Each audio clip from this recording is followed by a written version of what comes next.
আসসালামু আলাইকুম everyone, welcome back to my channel Tabassum inspiration. আজ অনেক দিন পরে ভিডিও বানাচ্ছি।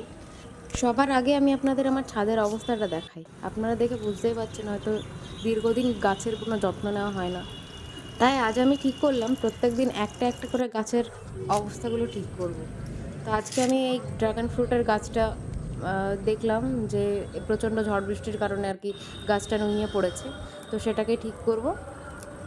গাছটার ভালো গ্রোথের জন্য গাছটাকে আমি বেঁধে দিয়েছিলাম, কিন্তু যেহেতু ঝড় বৃষ্টিতে নুয়ে পড়েছে তাই এগুলোকে খুলে দিয়ে আবার ভালোভাবে বেঁধে দেবো আর কি। গাছের সমস্ত গাঁট খুলে গাছের গোড়াটাকে একটু আলগা করে দিলাম। তারপরে উঁচু করে গাছটাকে বেঁধে দিয়ে ভালোভাবে জল দিয়ে দিলাম। সার ফার এখন কিছু প্রয়োগ করবো না, কারণ বৃষ্টি তো হচ্ছেই, তো সার দিলে যদি ধুয়ে চলে যায় এই জন্য আর কি।